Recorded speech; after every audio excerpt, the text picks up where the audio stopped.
And we're back, AdventureBlur here. IDW Sonic issue 6 is out, and of course, I'm reviewing it.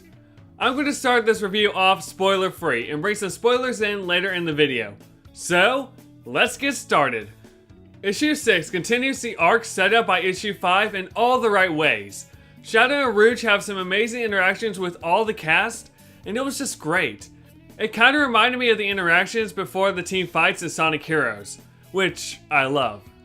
The Chaotix, though having a much smaller role compared to 5, were great to see again and has some amazing lines throughout the entire comic.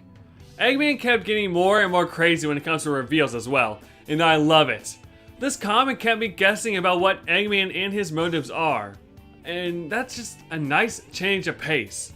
I mean, by this point, we're used to the villain being very straightforward. We know who the villain is, why he's evil, what his plans are, and every little detail about him. So it's nice for a change of pace and to not be sure who the villain is or if there even is a villain. I'm about to go over a few spoilers, so skip to the time shown on the screen to hear my final verdict on the issue. This issue has some of the best character banter of any issue. Sonic and Shadow's fight in particular has some of my favorite moments between the two. Seeing them fight at high speeds was something I can only think of happening a handful of times. Normally, they just fight in small arena-like spaces, so seeing them fight throughout an entire area was really cool. It was also great to see Sonic pointing out to Shadow how similar trusting Eggman is to trusting Shadow.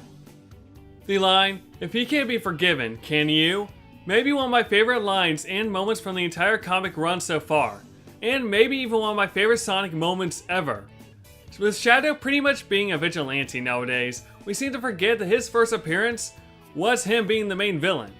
It was awesome to see Ian Flynn and the rest of the comic team make a nod to that and the other game's stories in a way that felt natural and not just fanservice for the sake of. This seems like a good point to go over the Easter eggs in the issue. The first one I noticed was the good old-fashioned friendly neighborhood Spider-Man line, but this time for Mr. Tinker. The issue also had panels that showed scenes directly from Sonic Adventure 2 and even Shadow the Hedgehog, which that one was pretty surprising. But those were about the only major Easter eggs in the issue. This issue was surprisingly lacking in the Easter egg department, so hopefully issue 7 steps it up a bit. And finally, I want to talk about that page. You know, that last page. Eggman being the leader was pretty surprising. I'm still not sold on it though. I mean, it would be interesting if it was, but it would also take away from the whole Mr. Tinker persona. I'm hoping that it turns out to be either Infinite using one of his illusions, Metal Sonic pretending to be Eggman again, or even Eggman Nega. Eggman Nega would actually make sense, seeing as Blaze is already in this world, and Silver's going to show up pretty soon. But we'll have to wait and see what the next issue says before we know for sure. I give this issue a 9.2 out of 10. It was good, but I feel like it was somewhat weaker compared to the last few issues. It did have some great moments, and has one of my all-time favorite conversations in maybe even the entire Sonic series. But I feel like the Sonic vs. Shadow fight was too much of a focus on the issue, and the last page may make or break the entire issue as a whole, depending on what issue 7 brings to it.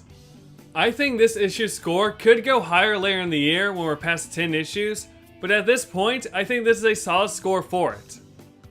Thanks for watching the video, guys. If you enjoyed it, please like and share it with friends. Comment below your favorite part of the issue, check out some of my other videos as well, like more Sonic videos, and subscribe if you want to see more content like this. And as always, this is AdventureBlur, and I will see you next time with issue 7.